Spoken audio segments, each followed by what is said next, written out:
Está con nosotros a esta hora la doctora Marcela Costales Peñarrera.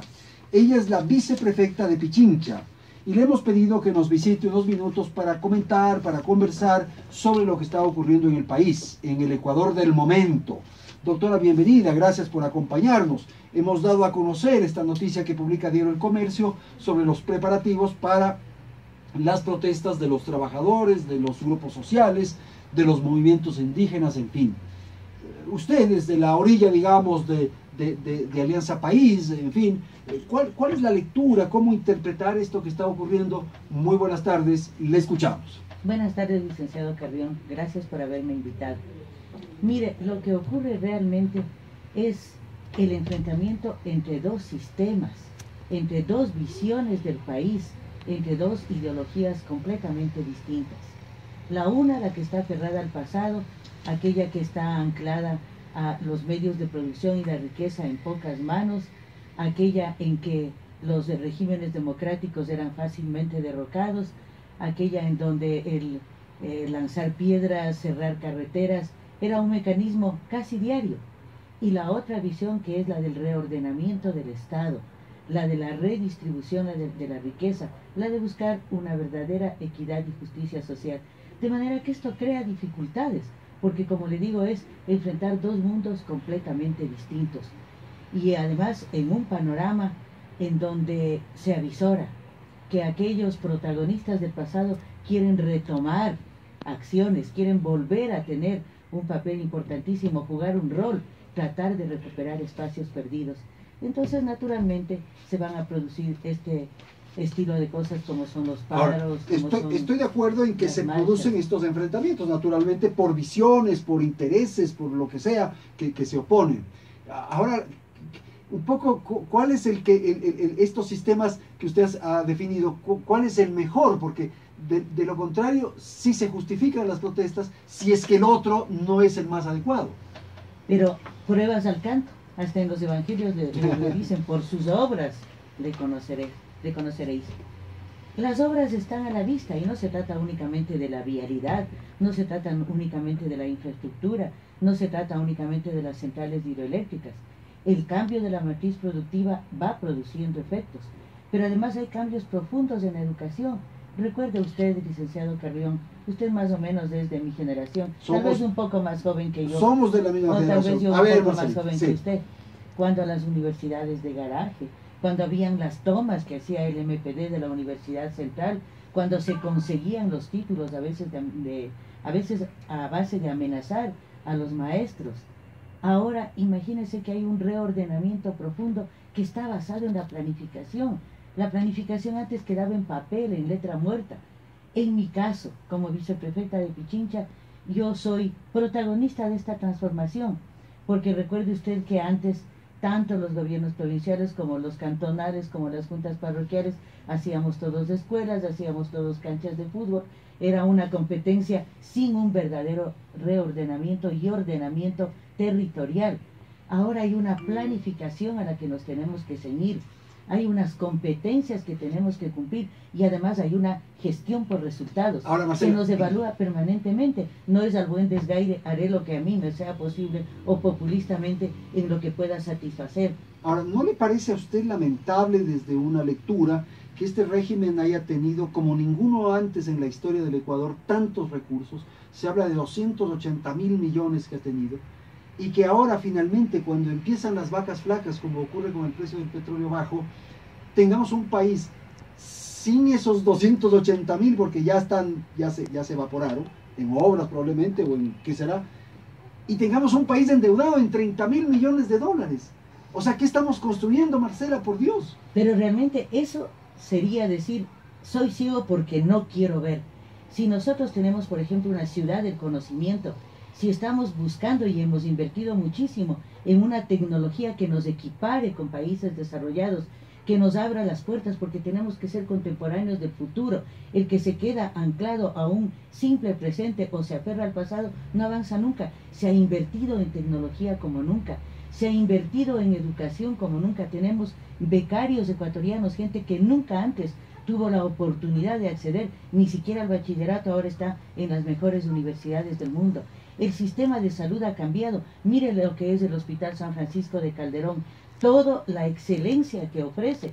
Se trata de un hospital del primer mundo, en donde uno tiene atención médica de primera, pero también se trata de que la vialidad, que es la que factibiliza el desarrollo económico, la que nos comunica, la que permite la movilidad humana, ahora realmente sea de primera.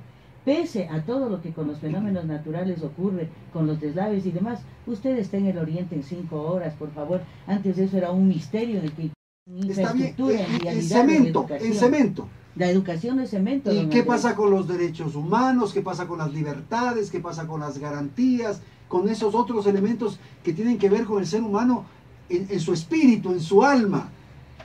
Usted tiene la razón. El centro de todo es el ser humano.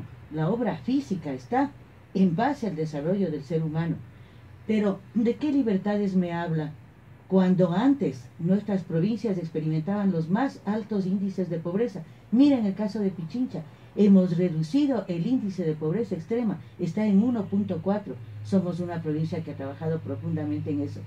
La libertad, el respetar los derechos, quiere decir sobre todo combatir la pobreza.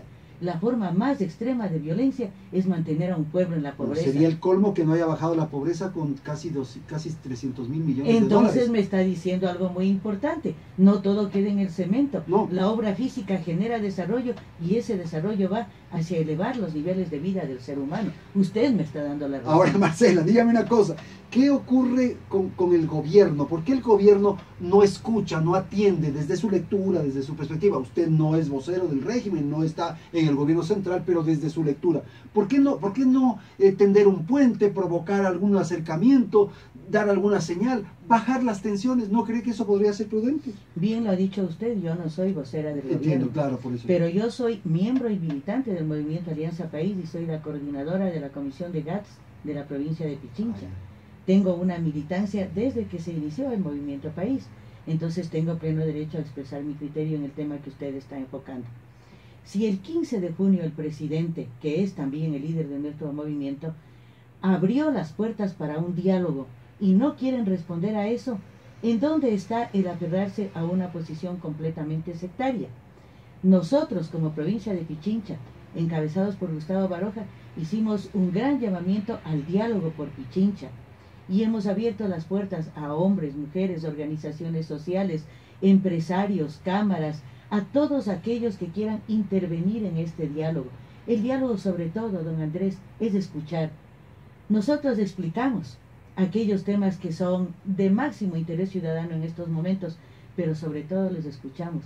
Y luego esto se sistematiza, porque el diálogo tiene éxito cuando usted da respuesta a aquellos que han estado dialogando y han expresado sus anhelos y necesidades.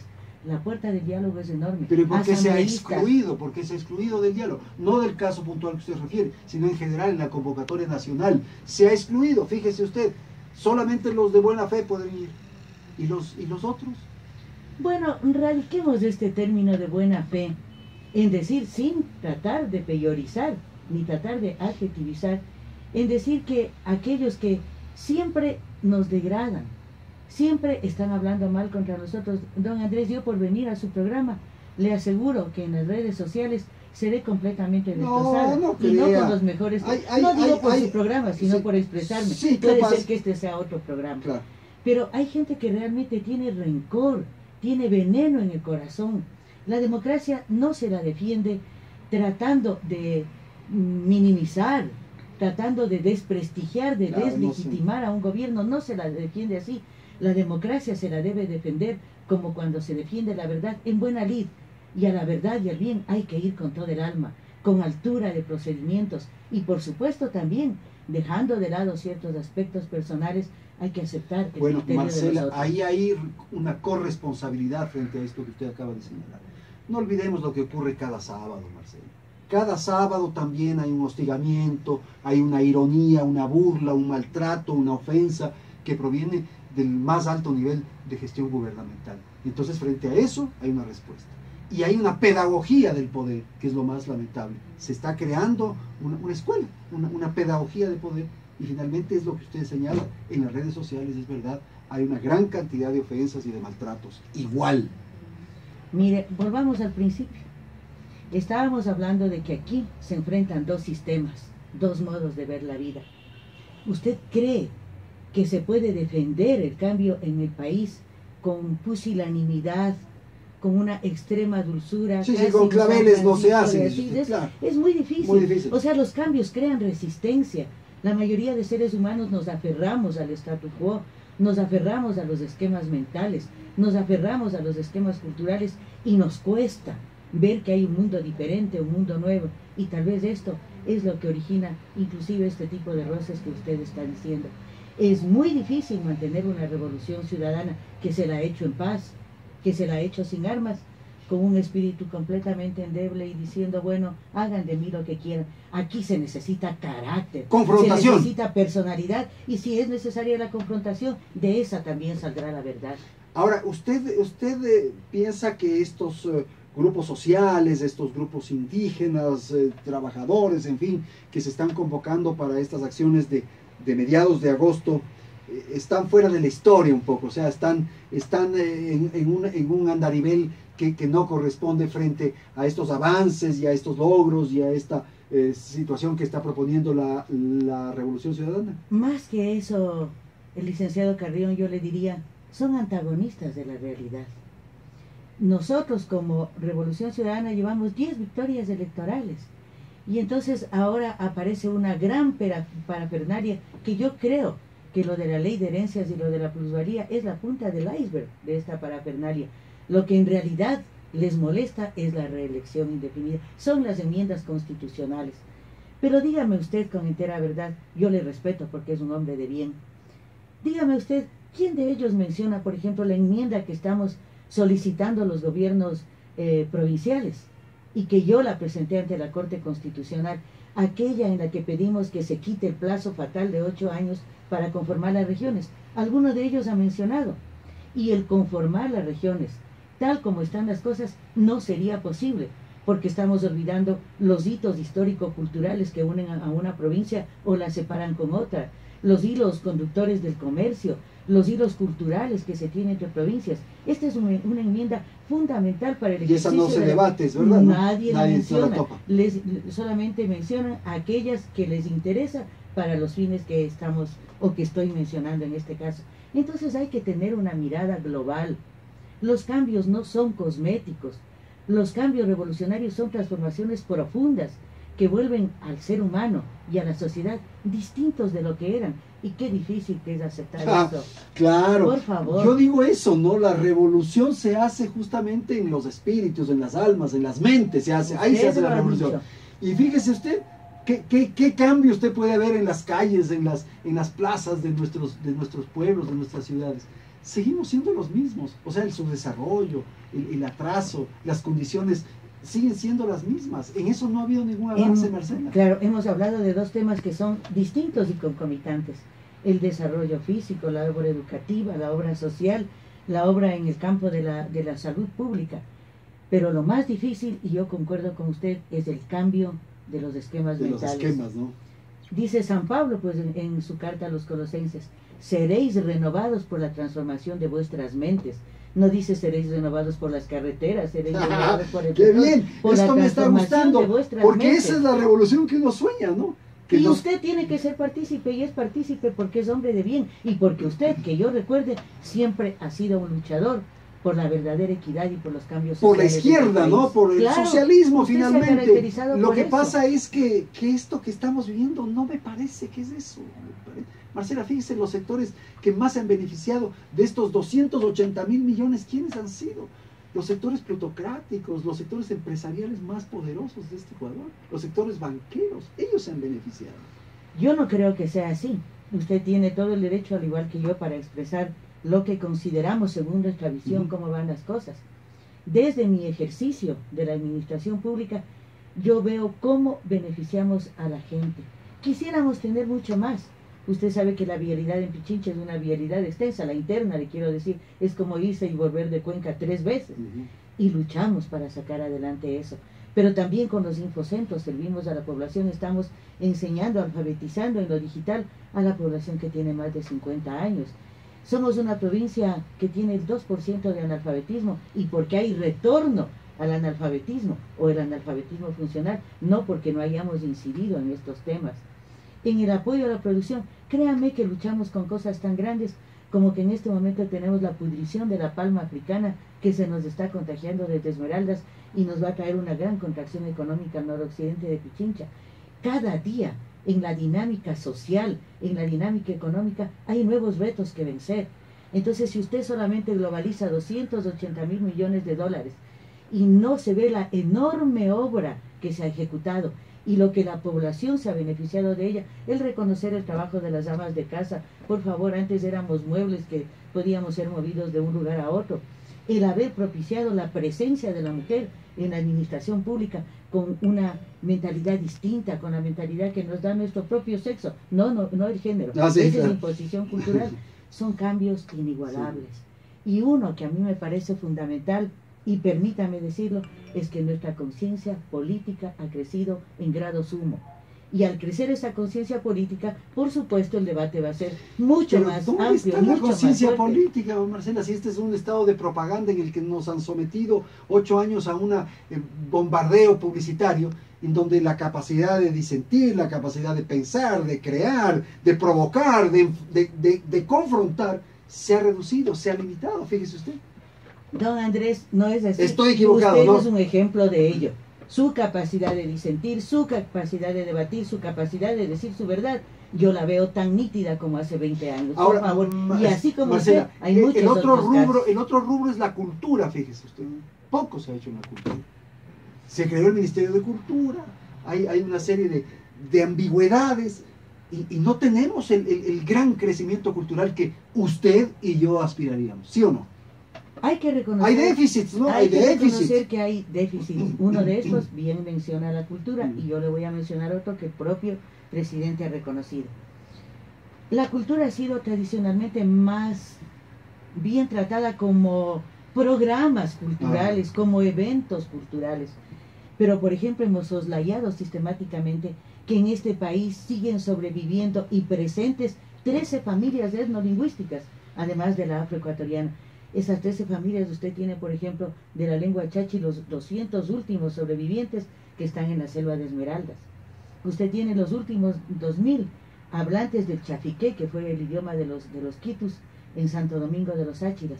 Hemos cerrado nuestros ojos mediante eventos a ese verdadero clamor del silencio, que es la cultura verdadera de este país. Es una y que deuda. se estaría perdiendo, ¿no? Se estaría perdiendo y hay que conquistarla, hay que retomarla. Recuperarla, sí. Pero también tenemos una deuda fuerte con el agro. La revolución agraria no la hemos iniciado. La contracción económica en el agro es enorme.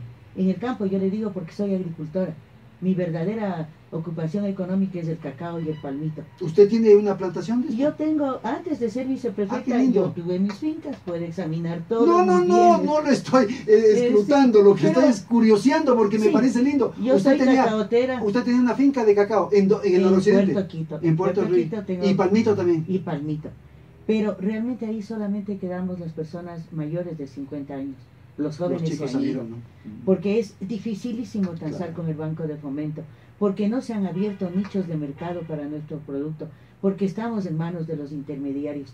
Entonces, estas dos deudas las reconocemos, la cultura y la agricultura, pero precisamente porque las reconocemos, tenemos que incidir y trabajar fuertemente en eso, porque realmente el desarrollo de un pueblo se mantiene a través de su cultura.